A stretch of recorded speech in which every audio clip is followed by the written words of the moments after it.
ভাইরা, আমরা জালেমদের সম্পর্কে কিছু কথা শুনতেছিলাম। জালেমরা হয় হিংসাত্মক। কথা বলেন, জালেমরা কি হয়? হিংসাত্মক হয়। তারা কখনো তার থেকে ভালো কেউকে দেখতে পারে না, সইতে পারে না। ঠিক কি ঠিক না? কথা বলেন, ঠিক কি ঠিক না? আল্লাহ পাক বলেন যে যারা জালেম জুলুম করছে, অত্যাচার করছে, আমার স্বাধীন বান্দাগুলোকে নির্মম ভাবে তারা অত্যাচার করছে, জুলুম করছে, হত্যা করছে, নিপীড়ন করছে। নবী আপনি ভাবিয়েন না, চিন্তা করিয়েন না যে আমি তাদের কোনো খোঁজ খবর রাখি না। কে বলতেছেন? কথা বলেন না, কে বলতেছেন? আল্লাহ বলতেছেন। আল্লাহ পাক কালামকে এত সুন্দর করে আল্লাহ নবীর কাছে পাঠাইছেন।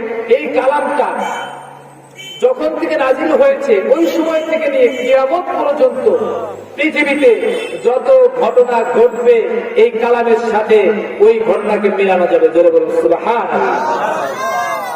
আল্লাহ পাক তো জানেন কিয়ামতের আগে কি হবে, কিয়ামতের পরে কি হবে, জান্নাতে কি হবে, জাহান্নামে কি হবে, সব জানেন কে? কথা বলতে হবে, কে জানেন? মুসলমানের রক্ত দিয়ে বিশ্বের জমিন লালে লাল, মুসলমানের রক্ত দিয়ে বিশ্বের জমিন লালে লাল।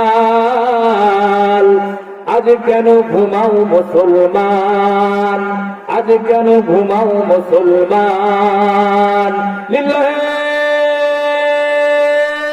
তাকবীর, লিল্লাহে তাকবীর, লিল্লাহে তাকবীর। আল কোরআনের আলো, আল হাদিসের আলো, লিল্লাহে তাকবীর।